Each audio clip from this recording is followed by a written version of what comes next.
Bienvenidos a su programa Desenlaces. Hoy tenemos como invitada a una licenciada en Administración. Es integrante de la Vicepresidencia de Mujeres del Partido Socialista Unido de Venezuela y actualmente subsecretaria de la Asamblea Nacional Constituyente. Si quiere interactuar con nuestra invitada, hágalo a través de la etiqueta Carolis Pérez Portevez. Bienvenida. Gracias, Rodolfo. Gracias por estar aquí. Acá. Quiero que comencemos un poco con temas que aún siguen siendo noticia. El presidente Nicolás Maduro, el pasado 10 de enero, acudió al Tribunal Supremo de Justicia para juramentarse por un nuevo periodo constitucional. La derecha venezolana, la derecha internacional no descansa. Ahora lanzan el concepto de ilegitimidad. Yo quisiera que habláramos un poco sobre la importancia de ese acto en concreto y de la presencia del presidente Nicolás Maduro en el Tribunal Supremo de Justicia. Sí, el 10 de enero para nosotros tiene una especial significación, pues recordemos que en el 2013 también el pueblo se juramentó presidente en aquel momento, cuando la invitación de las fuerzas de la derecha era justamente a desconocer en aquel momento al presidente Chávez. Nos juramentamos nosotros, presidente, como pueblo en ese momento, y ahora correspondió al presidente Maduro pues juramentarse ante el Tribunal Supremo de Justicia, ante el desacato de la Asamblea Nacional. El ejercicio político nos lleva, y lo ideal sería poder convivir todos los poderes que hacemos vida en este momento en la República Bolivariana de Venezuela, en armonía, en medio de nuestro disenso en cuanto a la visión política y de sociedad, en armonía. Sin embargo, ha sido hasta ahora bastante cuesta arriba con la derecha venezolana y por tanto la Constitución orienta que en ese caso es necesario que el presidente de la República se juramente ante el Tribunal Supremo de Justicia, que fue lo que ocurrió el jueves pasado, acompañado de representaciones de más de 90 países, además. Acudió el presidente, acudió la Asamblea Nacional Constituyente, acudieron todos los poderes excepto el Poder Legislativo, que se mantiene en desacato, y se cumplió con lo que exige la Constitución, con la juramentación para un nuevo periodo que nos coloca entonces a nosotros como pueblo ahora a hacer valer la soberanía que se expresó el 20 de mayo del año pasado, donde justamente a través del voto colocamos al presidente Nicolás Maduro para un segundo periodo y que ahora se debe defender ante la amenaza, como tú bien indicabas, de un imperio que insiste en tutelar las acciones políticas de la derecha venezolana y por tanto orientar el desconocimiento de este nuevo mandato. La realidad es otra y la realidad hay que seguirla mostrando al resto del mundo. Venezuela no solo decidió ser libre, sino soberana. Además, y el pueblo venezolano, aún en medio de las dificultades que estamos atravesando, sigue ejerciendo la soberanía tal cual como lo indica la Constitución. Ahora, el hecho de que la Asamblea Nacional permanezca en desacato, pareciera que es una instrucción que permanezcan de esa manera, porque no han tenido interés en entrar en el marco de la Constitución, en el marco de la ley. Pues, desde mi opinión muy personal, considero que en el caso de la derecha venezolana y de la Asamblea Nacional, más que una orientación internacional, es un ejercicio prepotente de quienes insisten en desconocer que la realidad ha cambiado. El ejercicio de la política, entre otras cosas, nos lleva a buscar relacionarnos y es primera vez que la derecha venezolana toma el poder por los votos, toma el poder legislativo y sería muy sencillo admitir que se equivocaron, retirar a esos 3 diputados que los mantienen en desacato, en lugar de lanzarse por la aventura golpista. Y esa actitud prepotente, caprichosa, muchas veces lo que ha hecho, entre otras cosas, es frustrar en gran medida la militancia que sigue a esos compañeros y compañeras que están en la Asamblea Nacional y que lamentablemente se ha ido, y digo lamentablemente porque a mi juicio hace falta una oposición seria en nuestro país para que la revolución avance con mayor fuerza y para que tengamos un encuentro político distinto al que tenemos en estos momentos, pero ellos insisten en ese ejercicio irresponsable de la política que los mantiene entonces en desacato y que a mi juicio los va a llevar a continuar diluyéndose y dividiéndose hasta que definitivamente corresponda un nuevo periodo en el Poder Legislativo y nos confrontemos nuevamente en el plano electoral, en el plano pacífico, que es como nosotros insistimos en llevar el proceso revolucionario. Ahora, no ha habido, coincido contigo, hay suficientes elementos para ejemplificar la prepotencia por parte de la derecha venezolana de no entrar por el carril de la Constitución, pero también hay que ver cómo quedaría esos grupos políticos, esas pseudo organizaciones políticas, con el imperio norteamericano, con el Grupo de Lima.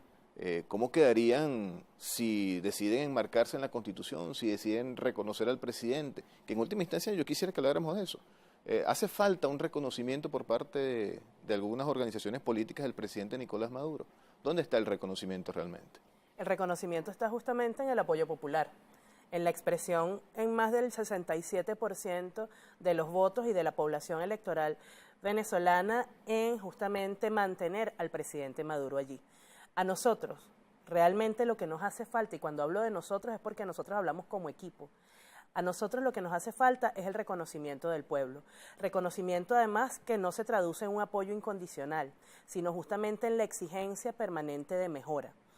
Y por tanto, lo que observa uno en la derecha venezolana es que ser opositor se ha convertido en un negocio. Claro. Y por tanto, cuidando esos intereses, procuran mantener una postura que agrade a quienes le financian, porque agradando a quienes le financian y no al pueblo que les sigue, pues garantizan un flujo de divisas que los mantiene en un nivel de vida que ellos aspiran, pues, ¿no? Y por tanto, el ejercicio de la política visto como un negocio los lanza permanentemente a las aventuras que les van delineando desde los poderes que justamente están financiándolos. Entonces, ¿qué ocurre?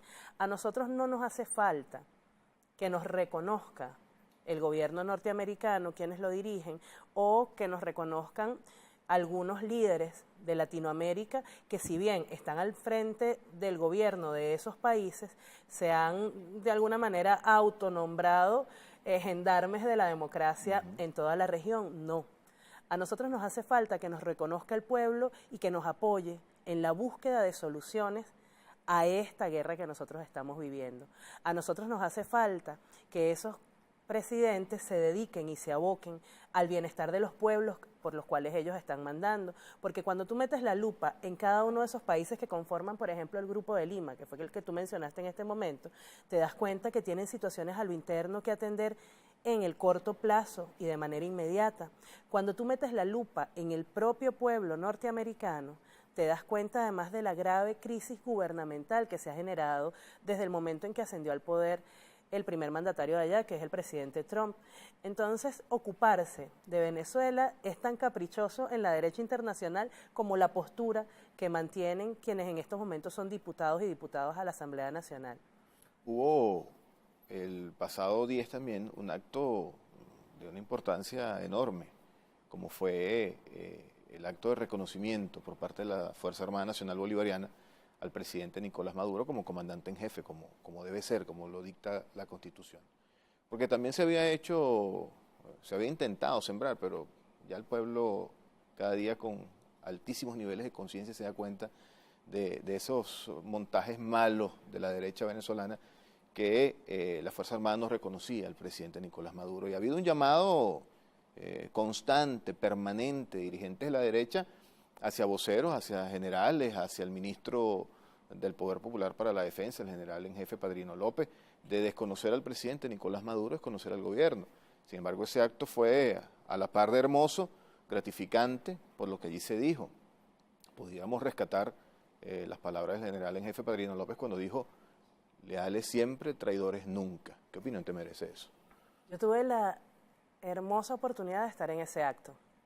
Un acto donde, bien dices, se ratificó no solo la subordinación de la Fuerza Armada a su comandante en jefe, sino que adicionalmente pudimos observar a una Fuerza Armada patriota, a una Fuerza Armada Nacional Bolivariana que le hace honor a esa característica en particular que lleva en sus siglas, porque el bolivarianismo, entre otras cosas, nos invita a construir y a defender la patria. Y cuando observábamos a un alto mando manifestando lealtad, indicando además que en sus filas no hay traición, tú notabas cómo se decía desde el corazón, realmente desde el estómago, y cómo el ideal bolivariano se ha transversalizado en toda la Fuerza Armada. Recordemos además que ese acto venía precedido de una gran provocación que se dio con la incursión en nuestro territorio, en nuestro mar territorial, de unos buques norteamericanos autorizados por el gobierno de Guyana y que, entre otras cosas, dejaron ver cómo está preparada la Fuerza Armada para defender nuestro territorio. Entonces, más allá de orientación político-partidista que pudiera tener la familia de alguno de esos compañeros dentro de la Fuerza Armada, que además ahí estaban por miles, es el tener conciencia de patria por encima de cualquier otro aspecto que pudiera regir tu vida.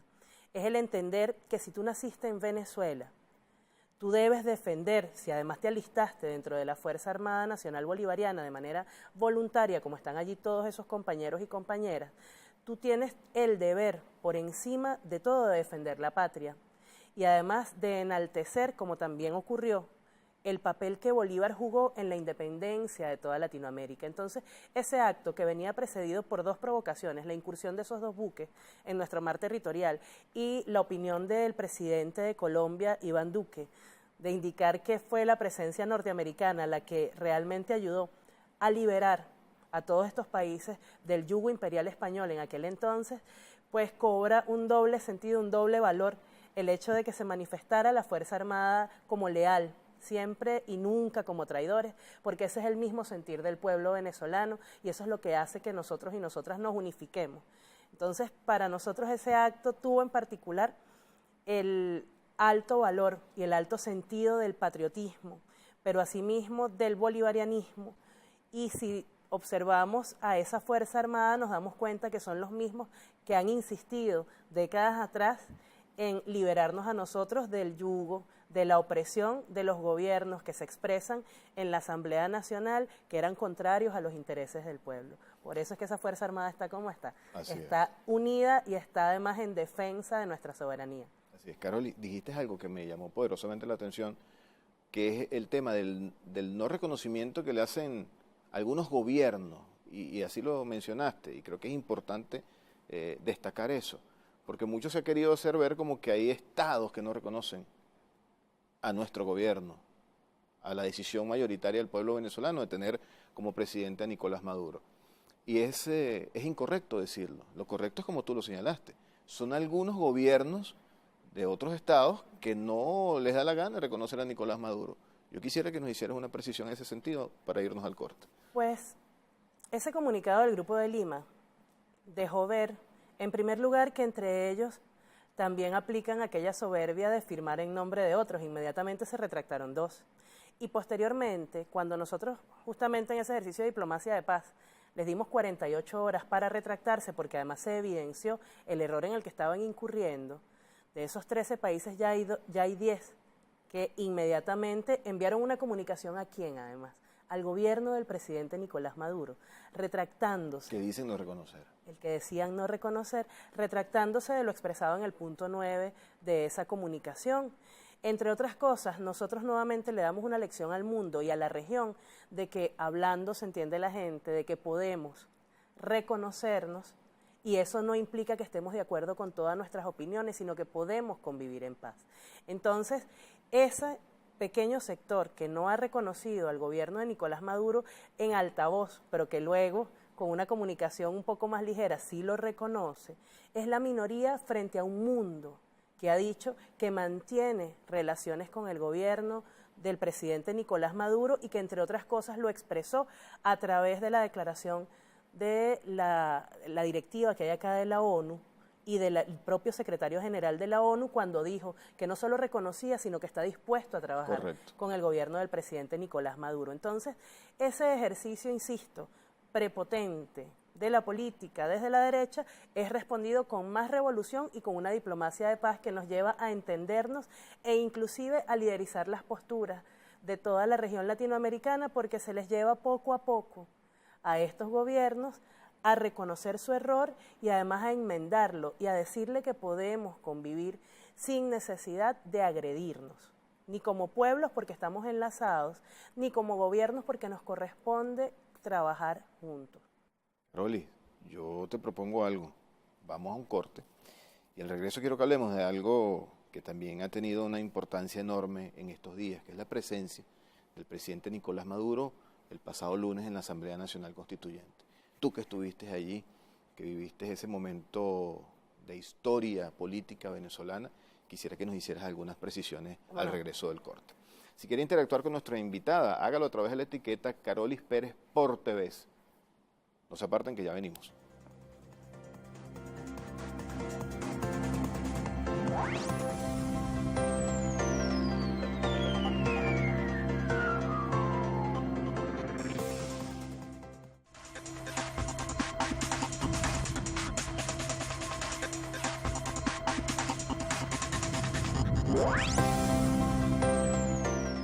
Estamos de vuelta en su programa Desenlace, acompañado de Carolis Pérez, subsecretaria de la Asamblea Nacional Constituyente. Dejamos antes del corte el tema del acto del pasado lunes. Un acto donde el presidente habló con verdades, con sentimiento en algunas oportunidades. Yo quisiera que nos dieras un balance general de qué te pareció el presidente en ese importante acontecimiento político. Pues la visita del presidente a la Asamblea Nacional Constituyente es en este momento un hecho histórico.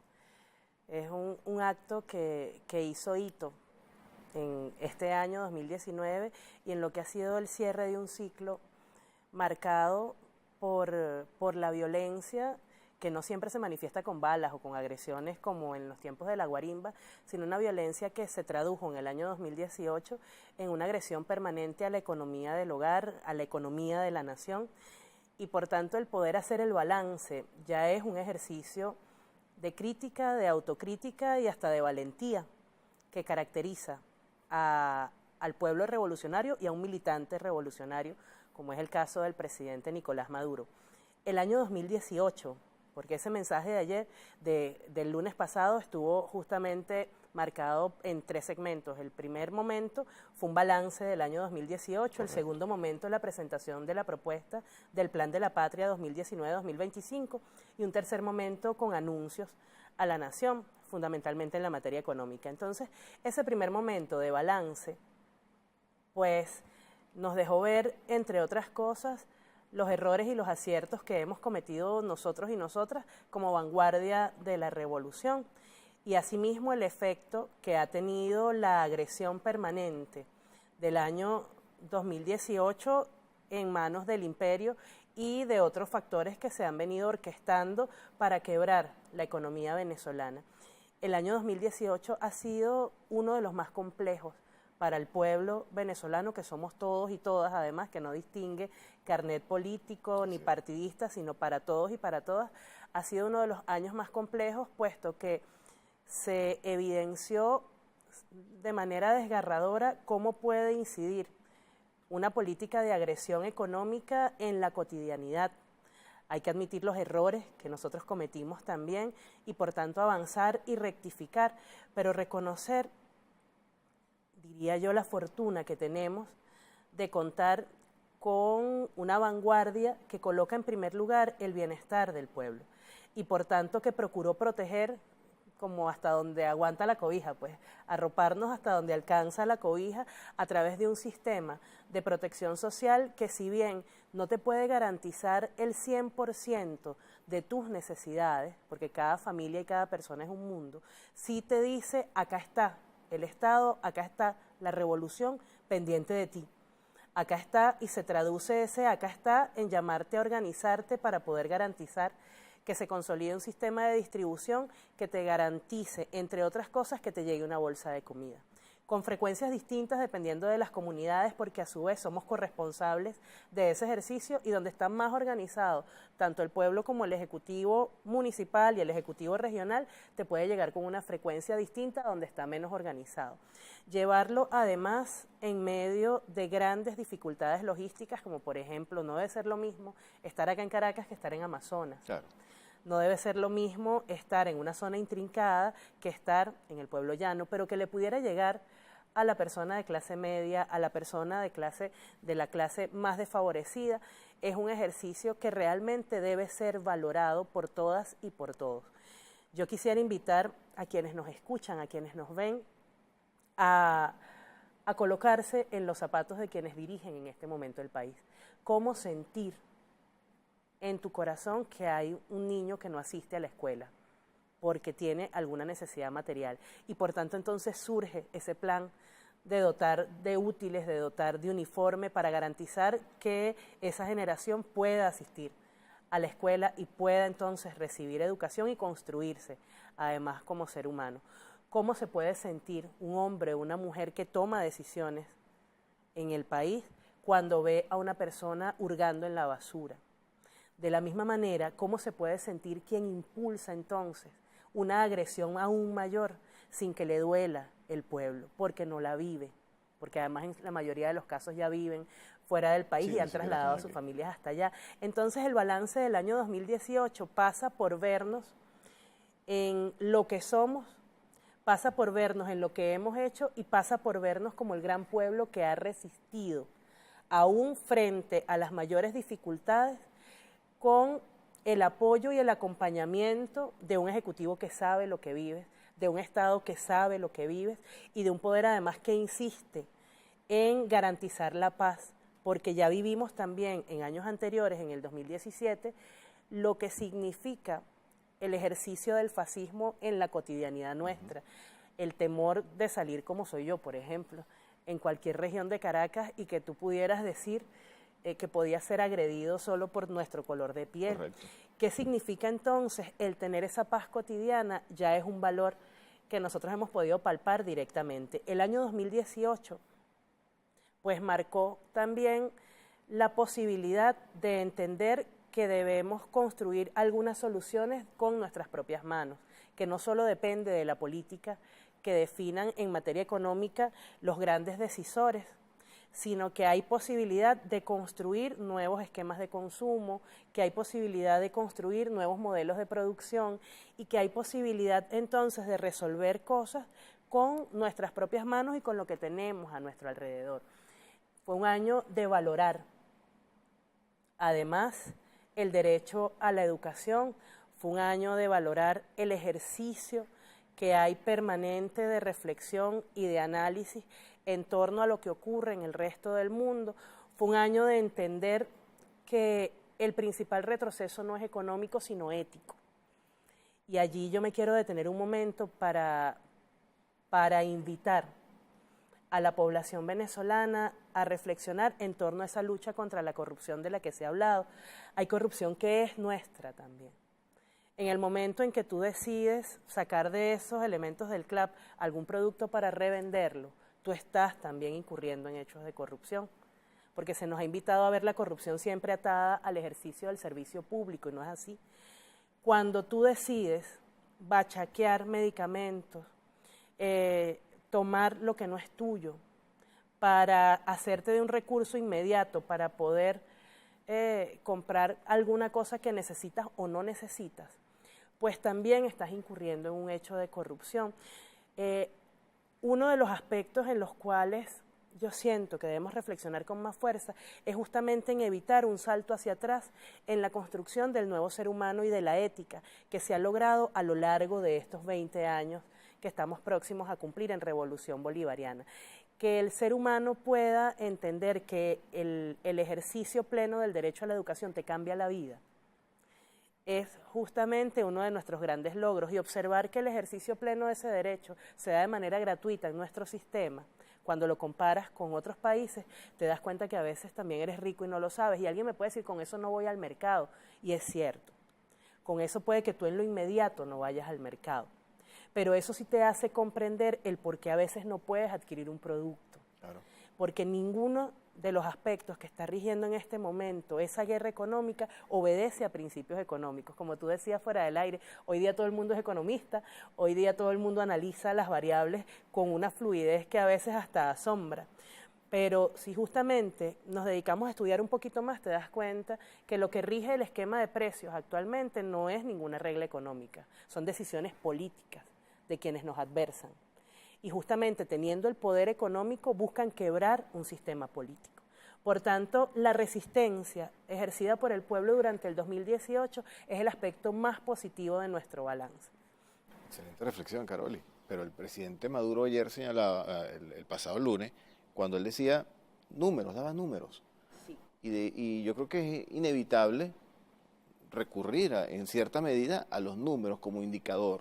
No todos son números. No todo lo podemos ver desde ese punto de vista, pero es un elemento importante que está allí para utilizarlo, para analizar determinada situación.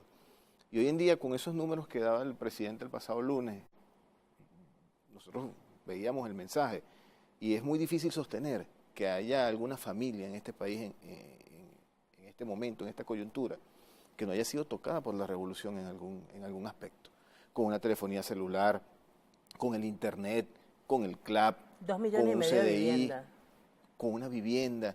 O sea, es muy difícil que alguien diga, a mí la revolución no me ha tocado en todos estos años. Cuando nosotros analizamos esos números que esbozaba el presidente Nicolás Maduro, mira, ahí están todos los venezolanos. Sí, la revolución política se puede tocar. Claro. O sea, anteriormente, en generaciones, en los años 70 y antes, la gente veía la revolución como una utopía. Nosotros hoy día podemos decir con toda certeza que nuestra revolución se toca en 6 millones de hogares beneficiados por los CLAP. Se toca en 2,5 millones de vivienda. Y todo esto no es que sea el fin último de la revolución, son herramientas para continuar haciendo revolución, porque la diferencia justamente está no solo en el número concreto, que es importante medirlo. Son 2,5 millones de viviendas construidas en revolución versus 154.000 construidas a lo largo de 40 años de gobierno punto fijista. Pero adicionalmente son 100% de las personas de la tercera edad pensionadas, 3 millones de hombres y mujeres pensionados y pensionadas, y no solo pensionados y pensionadas, sino con voz propia en la Asamblea Nacional Constituyente, por ejemplo. Tenemos más de 1 millón de vidas salvadas por la misión Barrio Adentro 1 y 2, para no hablar de los millones de consultas que han sido pasadas en esta misión gracias a la Revolución Bolivariana, y se habla ya de 50.000 médicos y médicas que se van a incorporar a la misión en este próximo año. El hecho de que tú tengas un doctor que vaya hasta tu casa, que además te mida la atención y que no vaya con la frialdad del doctor que ejerce la profesión de manera mercantilista, sino con la cercanía de quien se preocupa realmente por ti, ya es un logro que es intangible. Y nosotros hemos logrado de alguna manera hacer real quienes han estudiado politología lo deben saber, y quienes han estudiado el Che Guevara también, aquello de que la revolución se hace cuando lo extraordinario se hace cotidiano, estamos realmente haciendo revolución. Eso ha ocurrido con nosotros. Entonces tú ves el bolso tricolor en todas partes, y ayer el presidente hacía alusión que no era solo en los niños y en las niñas, sino que tú lo ves en los padres y en las madres, y allí hay un ejercicio de revolución que está en lo cotidiano y que a veces tú no lo notas. Cuando tú observas a un conjunto de estudiantes en una universidad como la Bolivariana, a estudiantes en la Universidad Nacional Experimental de la Fuerza Armada, cuando tú ves que en el año 2018 se crearon 11 universidades nuevas, tú te das cuenta de cómo justamente la sociedad se va transformando en la medida en que la revolución va avanzando. Y había una reflexión que también nos hacía ayer el presidente en el momento del balance, cuando ya lo estaba cerrando, y que yo invito a la población que nos escucha y que nos vea que la haga. A 20 años que estamos próximos a cumplir como revolución bolivariana, es importante que observemos dónde estamos nosotros. ¿Dónde estamos nosotros militantes de la revolución y qué hemos hecho a lo largo de estos 20 años? Y si tú, que me estás viendo y me estás escuchando, no militas en las fuerzas revolucionarias, sino que justamente nos adversas, observa qué han hecho a lo largo de estos 20 años las fuerzas de la contrarrevolución, las fuerzas opositoras, y dónde están en este momento. Lo importante de ese balance ayer era justamente el poder llevar a números, no solo en positivo, sino también ver si se ha retrocedido en algún índice y tomar las medidas para ello. ¿Cuáles son las medidas? Ahí entramos en el segundo momento, que es justamente la presentación del el Plan de la Patria 2019-2025, que nos invita a prefigurarnos un horizonte y por tanto a trabajar y a encauzar todos los recursos y todos los esfuerzos en ello. Antes que me des tu opinión sobre el Plan de la Patria 2019-2025 en el próximo corte, para que nuestro director y equipo de producción no se asusten. En el próximo corte me vas a decir eso, pero no quiero dejar pasar algo importante que mencionaste en tu extenso pero puntual análisis del año 2018. Y es que, a la par de que todos los venezolanos, a mi modo de ver, han sido tocados en algún aspecto por la revolución, hay aspectos cuantitativos y aspectos cualitativos que nosotros pudiéramos utilizar para afianzar eso que estamos diciendo. Pero el venezolano común hoy en día tiene altísimos niveles de exigencia hacia su gobierno, hacia sus gobernantes. No es lo mismo gobernar Venezuela con un pueblo tan maduro, con un pueblo tan preparado, que gobernar otros países.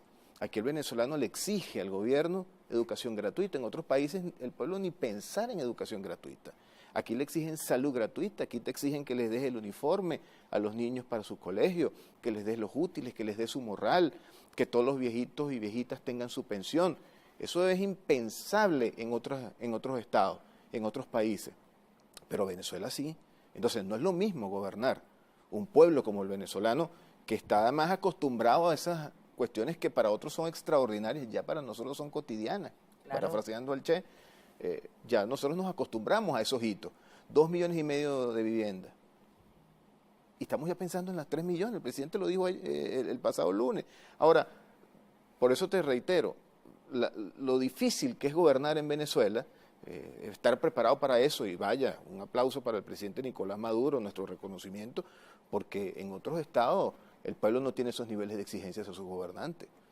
Yo quisiera que al regreso del corte me dieras tu opinión sobre la importancia del Plan de la Patria como segundo aspecto del mensaje del presidente Nicolás Maduro en la Asamblea Nacional Constituyente. Carolis Pérez por TV, la etiqueta que estamos utilizando en nuestras redes sociales, Desenlaces TV en Twitter y Desenlaces TV en Instagram. No se aparten, que ya venimos.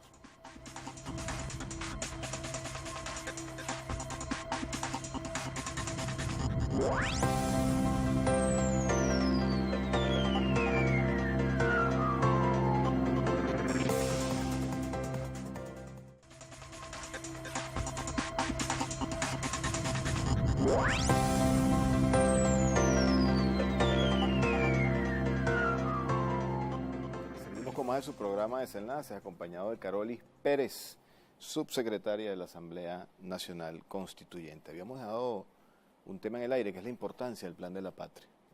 Uno de los aspectos de la presentación de su mensaje ante la Asamblea Nacional Constituyente del presidente Nicolás Maduro el pasado lunes, habló de este Plan de la Patria 2019-2025. Yo quisiera que me dieras tu opinión en ese sentido. Sí, la revolución se planifica. La revolución no está reñida en ningún momento con ese ejercicio de establecimiento de metas, de que esos sueños se aterricen, por decirlo de alguna manera, y eso nos permita construir un horizonte. Y ha sido uno de los grandes aportes de la revolución al ejercicio político en el país. La improvisación es sinónimo de ineficiencia, y en este momento de guerra, pues justamente nosotros tenemos que optimizar el uso de los recursos y garantizar que cada uno de los recursos que tengamos, bien sea bolívares o bien sea un recurso natural, sea canalizado en función de un horizonte claro que sea el bienestar de la mayoría de la población. Entonces el Plan de la Patria viene en primer lugar a ratificar los 5 grandes objetivos que presentó el comandante Chávez en el año 2012, cuando hizo público ese ejercicio que de su puño y letra nos presentaba un horizonte no solo como nación, como país, sino también un horizonte de mundo. Cómo soñamos nosotros el mundo y cómo puede contribuir Venezuela a construir ese otro mundo. Ayer se ratificaron esos 5 grandes objetivos, pero además se le añadieron otros aspectos porque la realidad es cambiante. No es lo mismo la Venezuela del año 2012 a la Venezuela que estamos viviendo en este momento, y mucho menos a la que prefiguramos para el año 2025.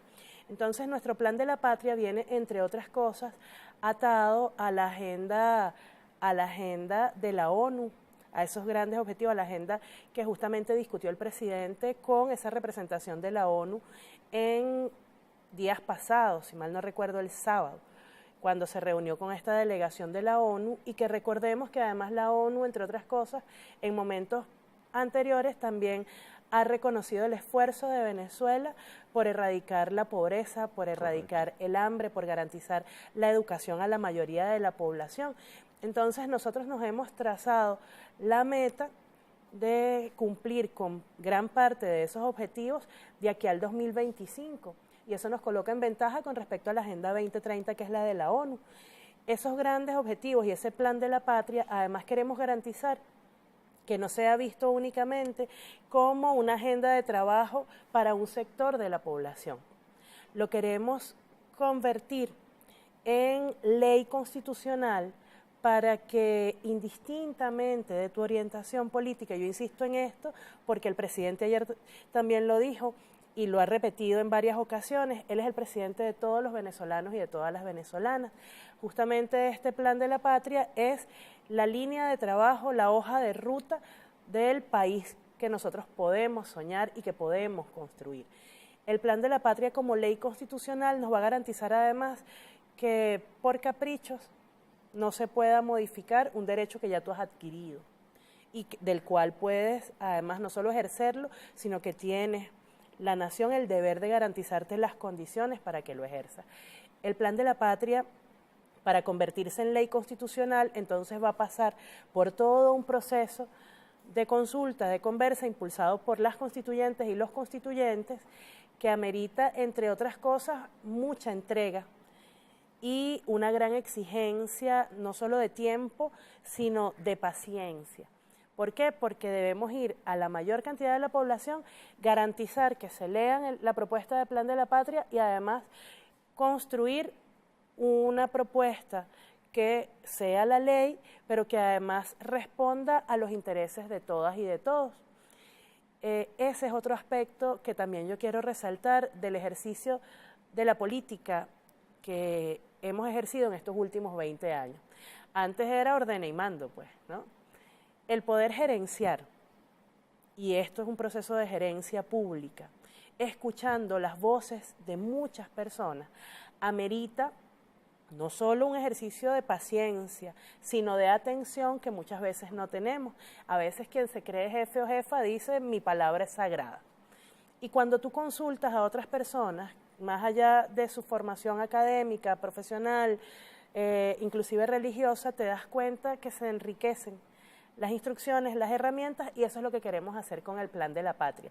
Un gran proceso de consulta que culmine en la elaboración de una ley que además apruebe la constituyente para que sea ley constitucional y, por tanto, ese horizonte del año 2025, ese país potencia que nosotros soñamos, sea también nuestro derecho. Así es. Yo creo, coincido plenamente contigo, ¿no? El Plan de la Patria es una expresión más de organización. Exacto. No tan solo la organización que estamos acostumbrados a ver cada vez con más frecuencia en las bases, la organización en el pueblo, diferentes manifestaciones de organización, sino que el gobierno también se organiza. El gobierno se organiza para ejercer la función pública y allí está en el Plan de la Patria. Sí, si me permites, hay un inciso. ¿Cómo no? El Estado está diseñado desde tiempo atrás, desde la misma Cuarta República, desde que el Estado está diseñado para ser ineficiente a los intereses de la mayoría. El Estado tal cual como nosotros lo hemos encontrado, y mira que cuesta porque es paquidérmico y cuesta mucho transformarlo, está diseñado no solo para ser ineficiente, sino justamente para no responder a los intereses de la mayoría, de allí las misiones, por ejemplo, para bypasearse gran parte del burocratismo. Entonces, la organización popular, por naturaleza, ha de ser insurgente, ha de impulsarnos a transformar el Estado para colocarlo al servicio de la mayoría. Y de allí, no solo el Plan de la Patria, sino también ese combate permanente al burocratismo. A veces uno tiende a chinchorrarse como servidor público y justamente ese sacudón del poder popular es el que te invita a transformar las cosas. Entonces, es un ejercicio corresponsable de transformación de la sociedad toda. Así es. Ayer nosotros veíamos en la locución del presidente Nicolás Maduro, había aspectos con miras al futuro, plasmados en el Plan de la Patria, pero también hay aspectos donde el presidente en la coyuntura económica actual tomó algunas decisiones. Y sin duda son noticias las medidas que ha dictado el presidente Nicolás Maduro, que es, permíteme decir esto, nos hemos dado cuenta de un extraordinario olfato político del presidente Nicolás Maduro, porque siempre ha estado pendiente de dictar las medidas al momento que necesita nuestro pueblo. Una de las medidas que te propongo que comencemos por allí, el ajuste de la unidad del petro. Ha pasado el petro a 36.000 bolívares. El salario mínimo se establece ahora, se mantiene en medio petro, pasa de 4.500 a 18.000 bolívares. ¿Qué opinión te merece eso, Caroli? Sí, el tercer momento del mensaje del presidente en días pasados fue justamente el momento de los anuncios, fundamentalmente en materia económica, y allí nos expresó la decisión del Ejecutivo Nacional de ese nuevo factor de corrección de la unidad. criptomoneda que es el Petro. Y eso de una vez ajusta una serie de aspectos que ahora estamos anclando a esa unidad de medida. Nosotros estamos inclusive transformando o procurando transformar lo que es el sistema monetario mundial. Eso debe ser un proceso, yo desde mi desconocimiento a veces de la técnica menuda de esa materia, debe ser un proceso bastante complejo porque nos estamos enfrentando a lo que ha sido la realidad mundial desde hace décadas para acá. Eso trae un ajuste en las tablas de la administración pública, en las tablas salariales, en todo lo que está anclado, algunas tasas que se pagan también por servicios que el Estado presta. Y adicionalmente, este anuncio también va a traer, no estamos solos en este tablero, seguramente una respuesta de los factores guerreristas. Claro. Y para eso debemos estar preparados. El Petro es una medida que además ha transformado los esquemas de comercialización internacional y por eso el presidente ayer a las 23 empresas del Estado y a PDVSA les exigía, les instruía que el 15% de lo que ellos comercializan en el mercado internacional se debe comercializar en Petro. Esto de alguna manera ya nos coloca con esa criptomoneda en la esfera mundial y obliga también a otros a estudiar, a reconocer y a fortalecer esta criptomoneda y por tanto le da solidez a ese nuevo modelo económico que nosotros estamos impulsando. ¿Que va a ser sencillo? Seguramente no.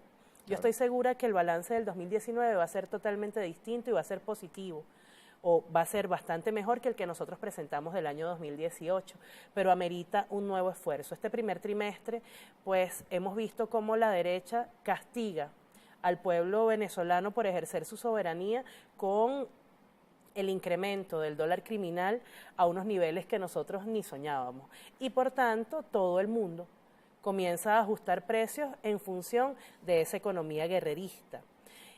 Nosotros más que anclarnos en esa economía guerrerista debemos procurar una ofensiva que nos lleve a ajustar el sistema económico al modelo que nosotros estamos buscando impulsar. Insisto, no va a ser sencillo. Claro. Insisto, hay gente que apuesta a la derrota. Muchas veces hay quienes se frustran del lado nuestro y dicen que no van a aguantar. Yo les invito a que sigamos resistiendo. Nosotros, igual que cualquier ser humano en esta sociedad, también compramos en un mercado. Uno observa y uno disminuye algunas porciones en función de lo que puede pagar o no. Pero yo estoy segura que estas medidas y este ejercicio de resistencia popular nos va a llevar a un horizonte que muchas veces nosotros mismos no nos imaginamos. Así como hemos podido transformar el sistema político mundial, porque Venezuela es un referente en ello, nosotros también vamos a poder transformar el sistema económico.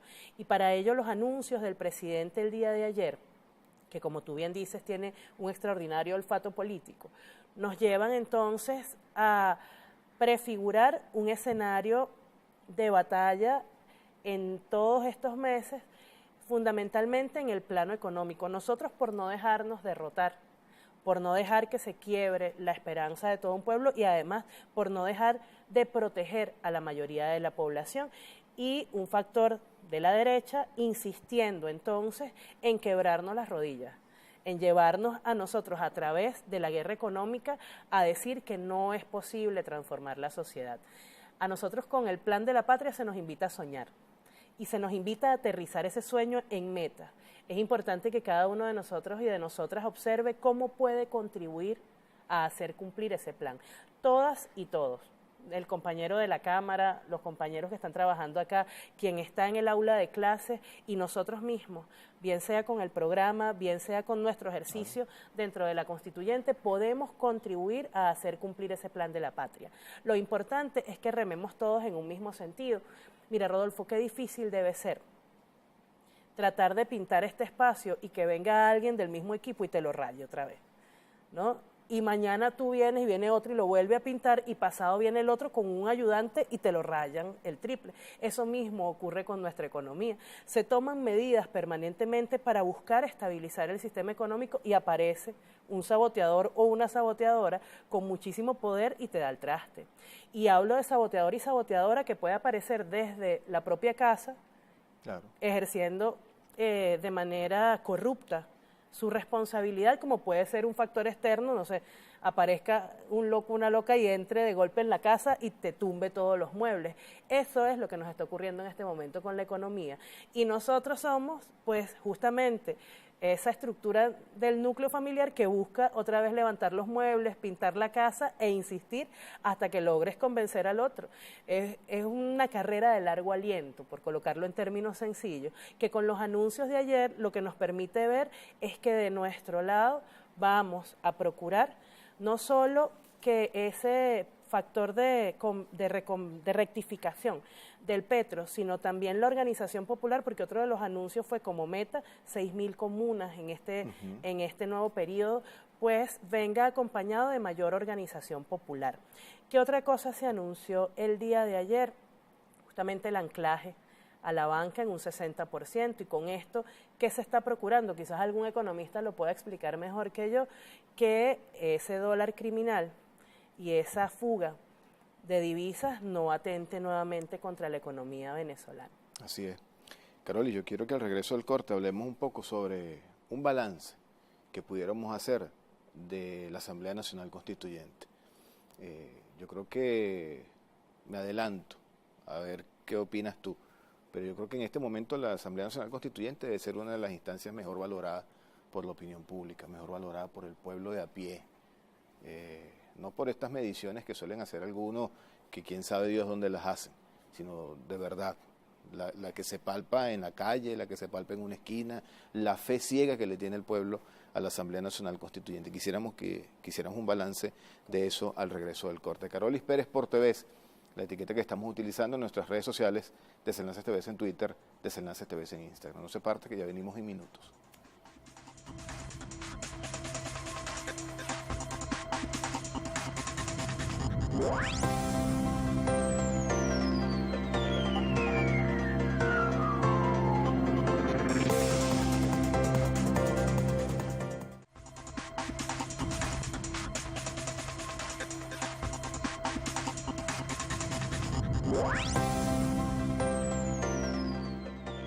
Hemos llegado a la parte final de su programa Desenlaces, pero todavía quedan temas muy importantes que abordar con Carolis Pérez, subsecretaria de la Asamblea Nacional Constituyente. Caroli, hablamos de la importancia de la Asamblea Nacional Constituyente para el pueblo, para el gobierno, su rol de pacificador, como se ha cumplido a cabalidad.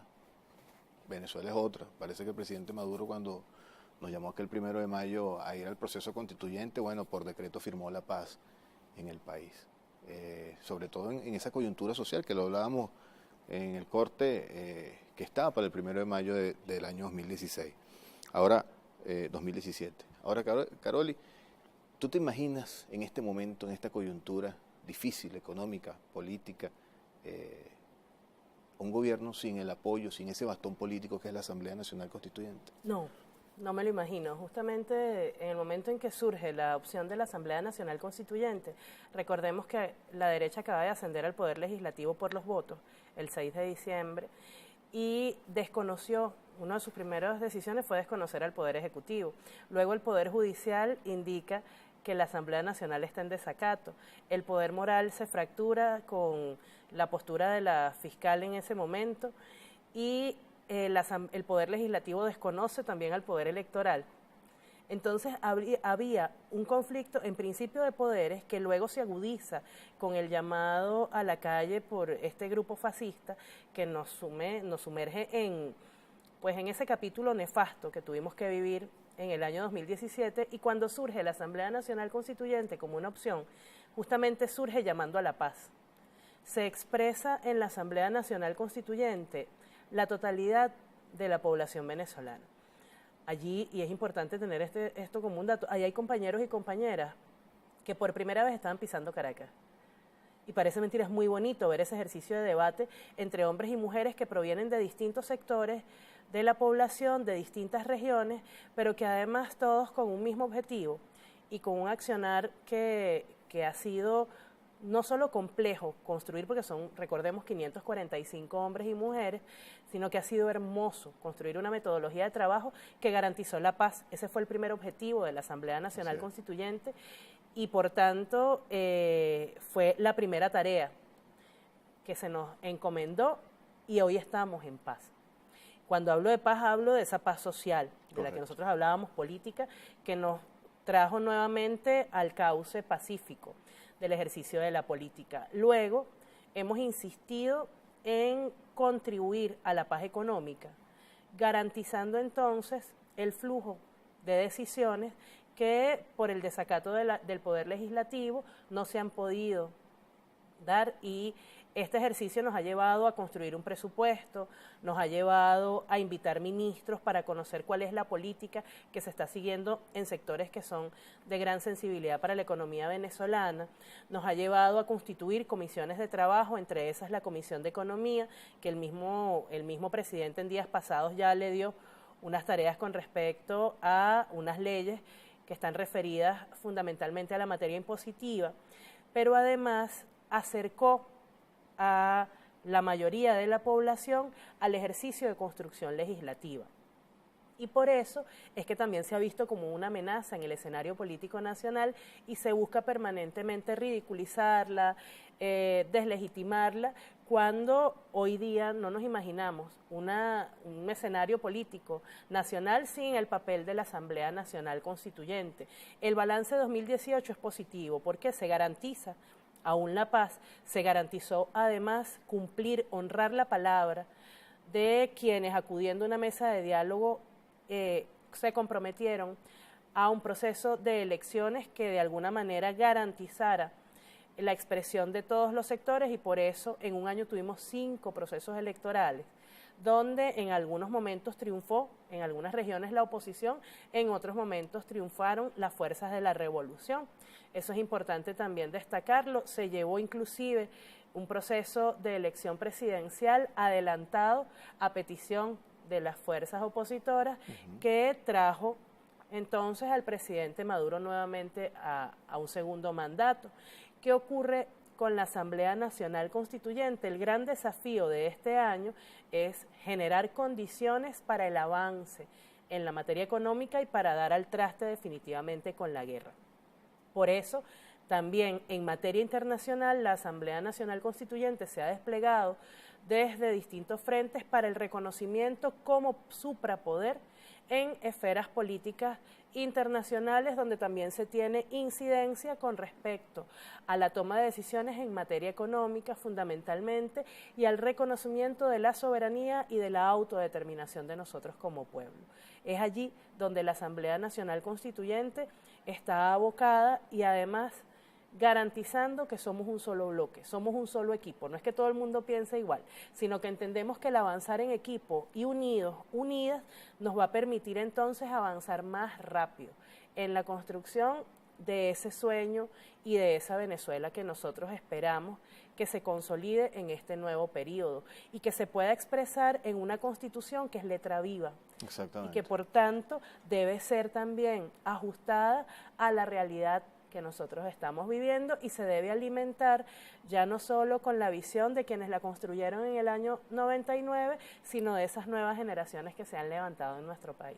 Claro, porque no es poca cosa el trabajo que tiene la constituyente. O sea, a la par de redactar un nuevo texto constitucional, es todo el trabajo de día a día, que pudiéramos hablar desde el aspecto cuantitativo, la cantidad de actos constitucionales, leyes constitucionales, pero yo creo que más importante en este momento es resaltar el aspecto cualitativo, ¿no? El apoyo al pueblo a nivel económico, a nivel internacional, el bastón político que ha sido para el Gobierno Nacional la Asamblea Nacional Constituyente. Sí, y además resaltar que quienes integramos la Asamblea Nacional Constituyente, bien sea porque salieron electos por los votos, que no es mi caso, nosotros somos más bien un organismo de apoyo, tanto el secretario como mi persona, pero todas y todos expresan lo que es la heterogeneidad del pueblo venezolano.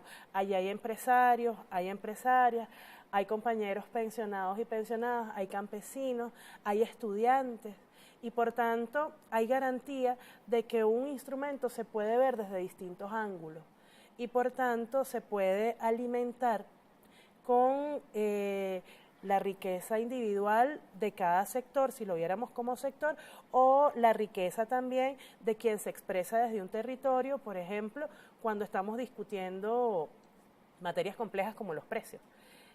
no es lo mismo que te opine un campesino que es productor, que es constituyente, a que te opine una compañera o compañero que jamás ha tocado el campo. Claro. Entonces, esa posibilidad de interacción también alimenta a esas nuevas generaciones de políticos que se van levantando desde el fragor de la revolución y desde la propia Asamblea Nacional Constituyente. El desafío más grande para este año 2019 por parte de la Constituyente. Lo económico. Lo económico sigue siendo el gran desafío de la revolución bolivariana y dentro de la Asamblea Nacional Constituyente no estamos exentos de ello. Garantizar las condiciones para la derrota de la guerra económica y para avanzar en un nuevo sistema es nuestro gran desafío, y que eso quede plasmado en leyes y en el nuevo texto constitucional también nos debe orientar, y es la brújula que se tiene en este momento dentro de la Asamblea Nacional Constituyente. Vaya nuestro reconocimiento al constituyente Diosdado Cabello, a la Junta Directiva de la Asamblea Nacional Constituyente y a todos los constituyentes que hacen vida allí, la parte administrativa, por el gran trabajo que vienen haciendo, Caroli. Ahora, ya para terminar, siempre el pueblo educado, formado en revolución, hablamos hace unos instantes con altos niveles de exigencia, cada vez mayores, buscando hacer cotidiano lo extraordinario, también decíamos. Hoy en día ese pueblo pide más al gobierno. Y el gobierno allí de la mano, el presidente Nicolás Maduro, a quien hacemos un reconocimiento enorme por todo lo que ha hecho por todos nosotros, pero también el presidente no es el único que hace la revolución. La revolución hacemos todos. Usted no puede pedirle honestidad a un gobierno, a un gobernante, a un funcionario público cuando usted no es honesto. Usted no puede pedir a los demás que hagan lo que le corresponde hacer a usted y no lo hace. Nosotros tenemos que dar el ejemplo. Y toda esta crisis económica, Caroli, y usted que nos está viendo en este momento en su casa, en su lugar de trabajo, pareciera que a veces es el venezolano contra el venezolano. Parece que a veces caemos en un tema hasta cultural, la viveza. Queremos ser más vivos que los demás y no pensamos en el daño tan grande que hacemos a la persona que tenemos al lado. Yo entiendo que la situación económica es difícil y el primero que lo ha dicho es el presidente Nicolás Maduro. Y el que se pone al frente de la situación económica es él mismo y todo su equipo de gobierno. Pero nosotros como ciudadanos comunes y corrientes tenemos una gran responsabilidad y una gran tarea en esta coyuntura económica, que es apartar la viveza, apartar las malas prácticas, apartar el bachaquerismo, la especulación, que son vicios que venimos arrastrando y que hoy en día lamentablemente han salido a flote en esta crisis económica. Quisiera que para terminar me dieras tu opinión en ese sentido. Sí, la guerra económica es una de las aristas de la gran guerra híbrida a la cual nosotros estamos siendo sometidos y sometidas. Y en ello se procura exacerbar la miseria humana, haciendo ver que esas prácticas deshonestas, esas prácticas de viveza, son justamente las que te van a permitir sobrevivir, y que es preferible aplastar a todo aquel que estorbe y procurarse un bienestar individual, así sea a costillas del hambre de tu vecino o de tu vecina. Nosotros no somos así. Se ha querido hacer ver que el ser humano por naturaleza es miserable, y no. El venezolano, la venezolana, es un ser humano extraordinario, solidario, solidaria, que además busca permanentemente apoyar al otro y a la otra. Entonces, cuando se nos hace ver que esas pequeñas expresiones de miseria son la generalidad del venezolano y la venezolana, lo que te están diciendo es que te rindas. No. Es en la solidaridad donde se expresa la grandeza nuestra. Es en el amor hacia el otro, hacia la otra, donde se expresa permanentemente la naturaleza de quienes llevamos el estirpe de Bolívar, la estirpe justamente del propio comandante Chávez, de Juana Ramírez la Avanzadora y de tantos grandes hombres y mujeres que han enriquecido el ser venezolano. Entonces, si tú estás en la práctica antiética, corrupta, te quiero decir en primer lugar que rectifiques. Y si consideras que no puedes rectificar, te garantizo que el sistema en algún momento te va a llegar. y te va a llegar para decirte, esa no es la mejor manera de sobrevivir. Nosotros apelamos a la lucha colectiva y esta revolución se hace con millones de manos. De nada vale el esfuerzo de un hombre o de una mujer si aguas abajo no está todo un pueblo decidido a remar en el mismo sentido. Y por eso nuestro principal desafío, ya como revolucionarios, revolucionarias, no hablando de la institución, es ético, es cultural, es impulsar la transformación nuestra como seres humanos. Cada mañana cuando te ves en el espejo, pregúntate cómo puedes ser mejor ser humano y de esa manera contribuyes a construir una mejor sociedad, que a nuestro juicio es la sociedad socialista, pero que en definitiva es una sociedad donde todas y todos podamos convivir en paz. Carolis, gracias por estar aquí. A todos ustedes, gracias por la interacción que han tenido en nuestras redes sociales con la etiqueta Carolis Pérez por TV. Toda historia tiene su desenlace. Y vimos el desenlace de esta historia de la mano de la subsecretaria de la Asamblea Nacional Constituyente, Carolis Pérez. Si usted quiere ver este programa o algún otro, suscríbase a nuestro canal de YouTube, Desenlaces TV. Nos vemos en una próxima entrega. Agradecido.